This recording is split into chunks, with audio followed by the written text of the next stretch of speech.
নমস্কার বন্ধুরা, ট্রেকিংয়ের মিনি ব্লগে আপনাদের স্বাগতম। আজকে যাচ্ছি অন্নপূর্ণা বেস ক্যাম্প। যদিও এটা 2 বছর আগের ভিডিও, তাও কি নিয়ে যাই আপনাদের। এই বলে ট্রেনে উঠে পড়লাম। এখন যাব ব্যান্ডেলে। ব্যান্ডেল থেকে আমাদের মিথিলা এক্সপ্রেস আছে। চলে এসেছি ব্যান্ডেল স্টেশনে।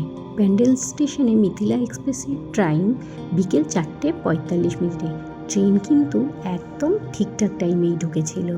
আর আমরা সবাই একদম ঠিক জায়গায় দাঁড়িয়েছিলাম নিজেদের ব্যাকপ্যাক নিয়ে। এই যে আজকের আমাদের গ্রুপ: সঞ্জয়, অর্ণবদা, অপূর্বদা, প্রসূনদা, অভিষেকদা। এই আমাদের এবারে ট্রেকিংয়ের গ্রুপ। ট্রেন ঠিক টাইমে ব্যান্ডেল স্টেশন থেকে ছেড়ে দিয়েছে। টাইম 5:02। ট্রেনের সাথে সাথে আমরাও এগিয়ে চললাম আমাদের গন্তব্যের দিকে। এইভাবে চলে আসলাম রাক্সল স্টেশনে। সেখানে নিজেদের ব্যাগগুলোকে গাড়িতে প্যাক করিয়ে আমরা এবার রওনা দেব পোখরার উদ্দেশ্যে।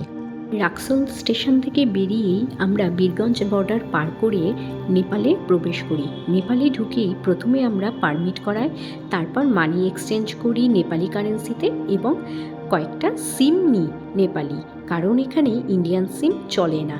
সেই জন্য নিজেদের কাজ শেষ করে রাস্তার 2 ধারে নেপালি জঙ্গল, পাহাড় আর নেপালি নদী দেখতে দেখতে আমরা তখন রাত প্রায় 9:45 হবে, আমরা পৌঁছালাম পোখরা। তখন কিন্তু চারিদিকটা প্রচণ্ড অন্ধকার আর এবড়োখেবড়ো রাস্তার মাঝ দিয়ে পোখরা পৌঁছালাম। পরের দিন সকালটা হলো পোখরা লেকের ধারে, পোখরা লেকের অসাধারণ ভিউয়ের সাথে। আমি আর সঞ্জয় দুজনেই প্রকৃতিটাকে খুব সুন্দরভাবে উপভোগ করছিলাম আর দুজনেই ক্যামেরা বন্দি করছিলাম।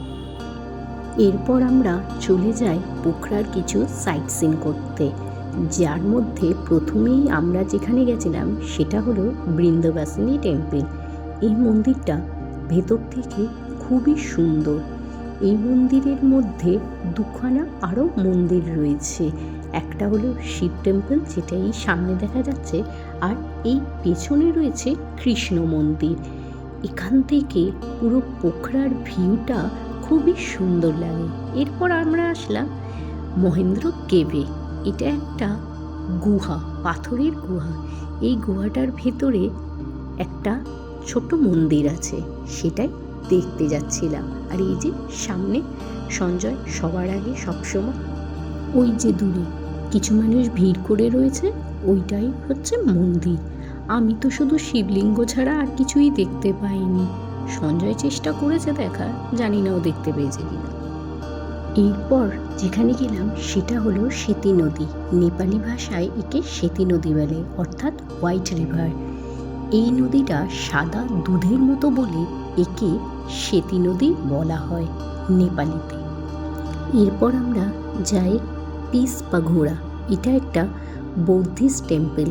সত্যি জায়গাটা খুবই শান্ত, যেখানে মনটা একদম শান্ত হয়ে গেছিল। তারপর চলে গেলাম গুপ্তেশ্বর মহাদেব কেভে। এরপর পোখরা লেকের ধারে বসে লাইভ মিউজিক শুনতে শুনতে সন্ধেটা ভালোই কেটেছিল কিন্তু। আর এই সন্ধেটা সারা জীবন আমাদের মনের খাতায় লেখা থাকবে একটা স্মরণীয় দিন হিসেবে।